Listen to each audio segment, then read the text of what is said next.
Hello students, today we are here with our next lecture of reproductive health. अपने पिछले video में हमने कुछ मेथड्स ऑफ कॉन्ट्रसेप्शन के बारे में डिस्कस किया था, जहां हमने कुछ natural method, barrier methods and IUDs के बारे में डिस्कस कर लिया था। In this video we will discuss about some more methods of contraception, that is chemical method and surgical method. First method is chemical method. As the name indicates that some type of chemicals are used for contraception. In this type of chemical, the first important chemical is called as spermicidal gels. Spermicidal gels. These spermicidal gels are used by females. And these spermicidal gels have the capacity to kill the sperms. ठीक है, ये jail क्या कर देंगे, sperms को किल कर देते हैं. ठीक है, और जब स्पर्म्स किल हो जाएंगे तो हमारे पास फर्टिलाइजेशन की प्रोसेस जो है वो रुक जाएगी, फर्टिलाइजेशन नहीं होगा. Clear? So the first important chemical is spermicidal gel. Second one is the important chemical used as hormonal pills, or these are also called as oral contraceptive pills. ठीक है, इसमें ओरल टैबलेट्स होती हैं जो कि females के use करने के लिए होती हैं. ठीक है, ये जो हार्मोनल पील्स हैं, as the name indicate hormonal pills, ये हमारे पास, इनको हम कॉम्बिनेशन पील्स भी कहते हैं. यहाँ पर टू टाइप्स ऑफ हार्मोन्स का कॉम्बिनेशन होता है. They are progesterone and estrogen, जो रिप्रोडक्टिव हार्मोन्स है. इन दोनों रिप्रोडक्टिव हार्मोन्स की वजह से ना, जब ये हार्मोनल पील्स हम लेते हैं, ये hormonal peel 5th day of the menstruation cycle से लेना स्टार्ट होती है, और जो पूरी स्ट्रिप आती है टैबलेट्स की, 21 टैबलेट्स उसमें होते हैं. Different amount of hormones are there. उसके ऊपर एरोज का साइन भी बना हुआ होता है, डे भी लिखा हुआ होता है. तो डे वाइज और एरोज के साइज की, एरोज के हिसाब से हमें एक के बाद एक दूसरी, कहीं से भी कोई भी पील निकालकर हम नहीं यूज कर सकते. उसमें जो एरोज बने हुए हैं, उन एरोज के हिसाब से ही हमें वो पील लेना होती है, क्योंकि उनमें डिफरेंट हार्मोन्स का कंपोजिशन जो होता है वो डिफरेंट होता है. क्योंकि आपको पता है menstruation cycle is a periodical changing process है ना, उसमें धीरे धीरे चेंज होते रहते हैं. तो उसके हिसाब से वहां पर हार्मोन का कंसंट्रेशन होता है. तो जैसे ही ये हार्मोनल पील हम लेते हैं, 21 डेज के लिए लेना होती है, तो हमारी बॉडी के अंदर प्रोजेस्टेरॉन एंड एस्ट्रोजन हार्मोन का लेवल जो है ये इंक्रीज हो जाता है. जब प्रोजेस्टेरॉन और एस्ट्रोजन का लेवल इंक्रीज हो जाएगा, तो ये हमारी एंटीरियर पिट्यूटरी से सिक्रीट होने वाले FSH और LH के सिक्रीशन को कम कर देता है. क्योंकि FSH and LH are going to secreted by the anterior pituitary for stimulating the follicles, ना ग्राफियन follicles. तो यहाँ पर एग मैचुरेशन के लिए वो हार्मोन्स की रिक्वायरमेंट होती है. जब इनका परसेंटेज बढ़ जाएगा तो इनका इंक्रीज्ड लेवल FSH और LH के लेवल को डिक्रीज कर देता है.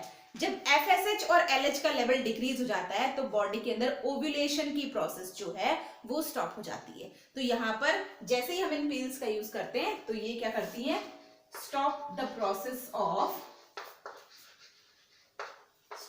Process of ovulation.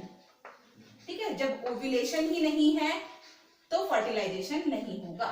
कितने भी स्पर्म्स फीमेल बॉडी में जाएं कोई फर्क नहीं पड़ता, क्योंकि यहाँ पर एग ही प्रेजेंट नहीं है तो फर्टिलाइजेशन नहीं होगा. इस टाइप से इन हार्मोनल पील्स का हम यूज करते हैं. जो कुछ इंपॉर्टेंट एग्जांपल्स हैं इन पील्स में, the first one, the important example is called as Mala D. Second one is Saheli. Saheli is the non steroidal pill. ठीक है, ये हम, इसमें स्टेरॉइड्स नहीं होते हैं. This is the non steroidal pill, और इसके कोई भी no side effects are there. ठीक है, तो सहेली पील्स के कोई भी साइड इफेक्ट्स हमारे पास नहीं होते हैं. इसको सबसे पहले बनाया गया था CDRI के द्वारा. CDRI means central drug research institute. Institute. This is in Lucknow, India. Clear? It is in Lucknow, India. यहाँ पर इस सहेली पील को फर्स्ट टाइम बनाया गया था। तो ये हमारे पास कुछ इंपॉर्टेंट ओरल कॉन्ट्रासेप्टिव पील्स हैं जो फीमेल्स के यूज करने के लिए होती है, और 5th day of the menstruation cycle से इसको स्टार्ट करते हैं। 21 टैबलेट्स की स्ट्रिप होती है, आगे कंटिन्यू ये हमें लेना होती है। ठीक है। Third type of chemical that is called as implants.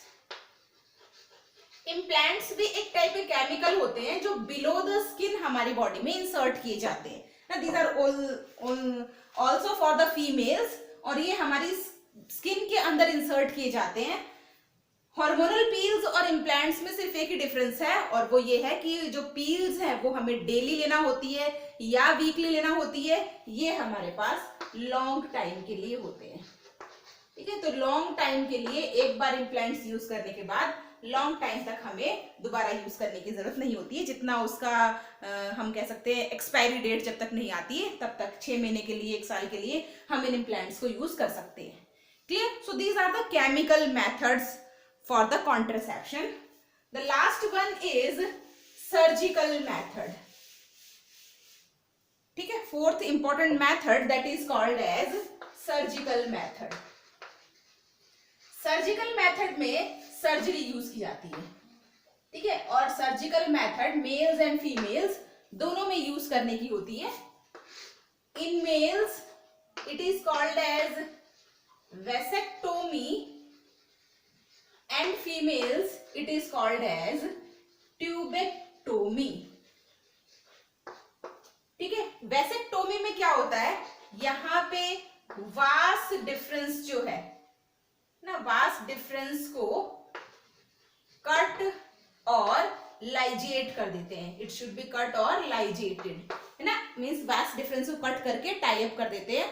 जब रिक्वायरमेंट होती है तब इस टाइम को हम रिमूव भी कर सकते हैं और वापस से इसको रीजॉइन कर सकते हैं। ठीक है। यदि कोई मेल बाद में रिप्रोडक्शन के लिए रिक्वायरमेंट होती है तो उस केस में क्या होता है, इस वास डिफरेंस को वापस से खोलकर वापस से रीजॉइन भी किया जा सकता है। तो ये रिवर्सिबल प्रोसेस है। Same in case of tubectomy, here the fallopian tubes. ठीक है। इस मेथड में हम क्या करते हैं, फैलोपियन ट्यूब्स को कट एंड लाइजेट कर देते हैं। Fallopian tubes are cut and ligated. ठीक है। तो सेम चीज यहां पर भी होती है। जब रिक्वायरमेंट होती है, यदि कोई फीमेल चाहती है तो उसके बाद इसको वापस से रिवर्स भी किया जा सकता है। ठीक है। तो ये हमारे पास होती है सर्जिकल मेथड्स। इन सर्जिकल मेथड्स के साथ the method of contraception gots completed. In our next video, we will discuss about the different topic. Thank you very much.